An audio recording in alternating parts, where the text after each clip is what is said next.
Pemirsa, program makan bergizi gratis di kawasan Selipi Palmerah semakin mendekati pelaksanaannya.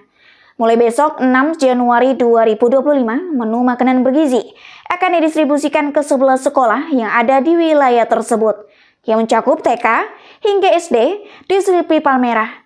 Yuda Permana, Kepala Sekolah Pelayanan Pemenuhan Gizi atau SPPG Palmerah menyatakan bahwa persiapan untuk distribusi makan bergizi ini sudah dimulai sejak beberapa hari lalu.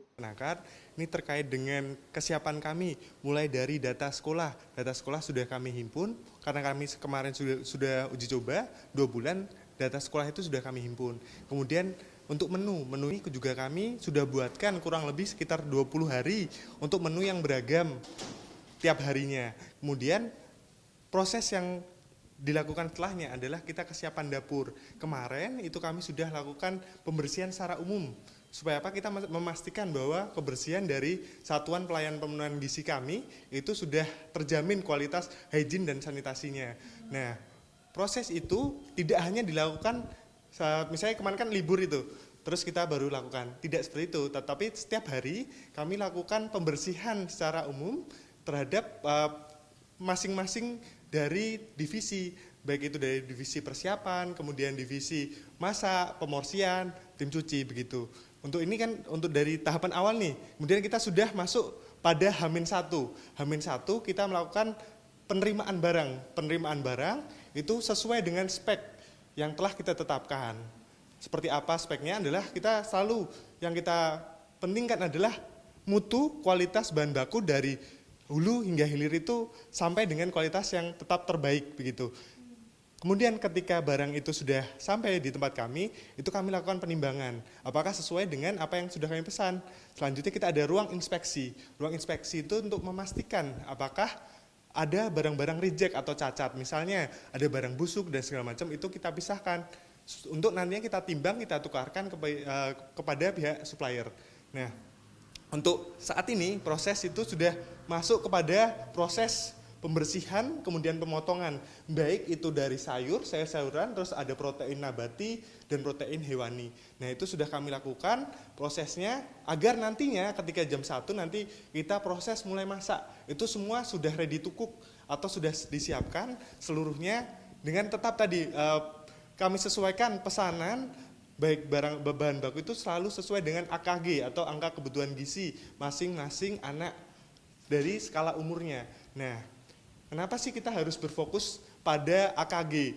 Saat ini kita kan pentingkan adalah gizi yang seimbang atau makanan bergizi ini adalah komponen-komponennya itu yang dibutuhkan oleh anak-anak Indonesia. Karena visi misi dari program ini nantinya untuk menjadikan Indonesia emas dari sumber daya manusianya. Begitu, makanya AKG ini menjadi concern juga di kami agar selalu tepat sasaran. Anak dengan usia berapa dapat kualitas atau AKG yang cocok dengan di usianya.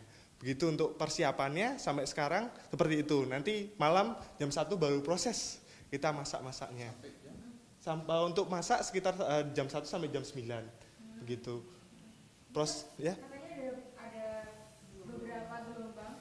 Ini maksudnya gelombang apa dan seperti apa, Mas?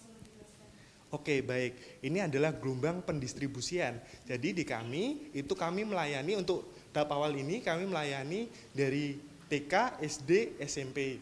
Nah, untuk gelombang awal itu berangkat sekitar kurang lebih jam 6.30 sampai jam 7. Itu untuk anak TK, kemudian sampai dengan SD kelas 1 sampai kelas 3. Nah, itu untuk gelombang pertama.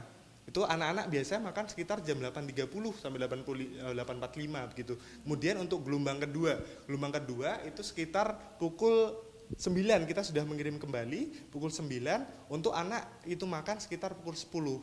Nah, ini memang segala proses gelombang ini kita sesuaikan. Jadi untuk apa? Makanan itu selesai dimasak, 4 jam itu harus sudah dimakan. Karena itu menurut nutrisi dari makanan itu tetap terjaga di 4 jam pertama, begitu kurang lebih. Kalau untuk SPPG di sini ada mengkoordinir berapa sekolah yang akan disuplai besok? Oke, untuk jumlah sekolah kami akan mendistribusikan total ada 11 sekolah, begitu. Untuk menu besok sendiri ada apa aja?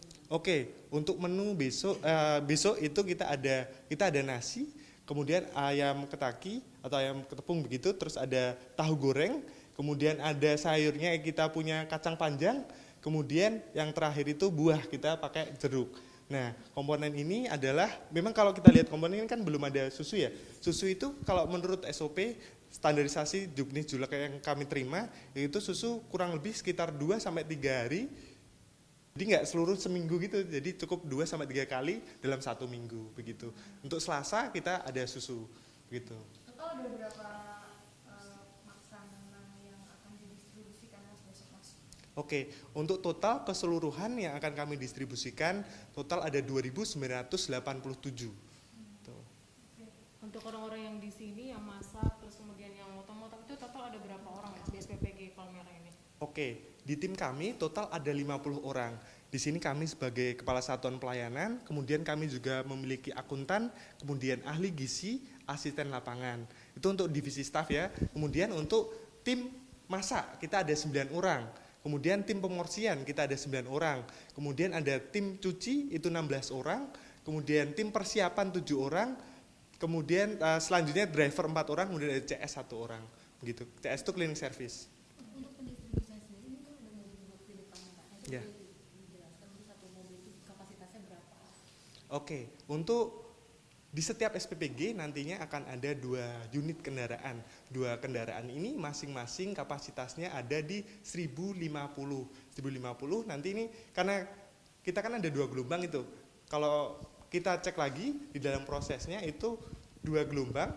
2 gelombang itu di gelombang pertama itu sekitar 1.800 yang terdistribusikan. Jadi cukup itu 2 mobil. Terus nanti setelah mereka pulang baru kita pendistribusian gelombang kedua begitu. Mas tadi kan disebutkan kalau misalnya anak-anak, setiap anak itu kan memiliki kebutuhan gizi yang berbeda. Ya. Nah ini gimana caranya tahu untuk si anak ini butuhnya ini dan segala macamnya itu gimana?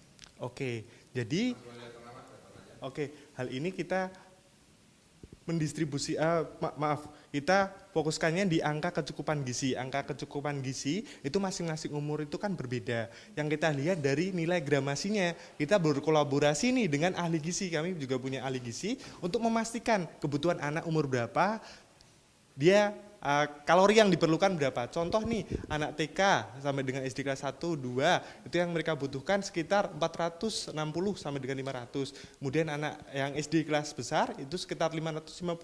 Kemudian anak SMP di angka 600. Nah itu memang sudah yang kami pun dari Kepala Satuan juga belajar hal gizi. Tapi kami juga berkolaborasi terus dengan ahli gizi karena memastikan nantinya program ini kan untuk meningkatkan kualitas gizi anak Indonesia. Makanya itu yang menjadi concern kami untuk angka kecukupan gizi masing-masing usia tercukup. Pemirsa, jangan lupa ikuti terus berita menarik dan terupdate lainnya dengan cara like, share, and subscribe di seluruh akun BI TV. Saya Putri Purwitasari pamit undur diri dari hadapan Anda. Terima kasih dan sampai jumpa.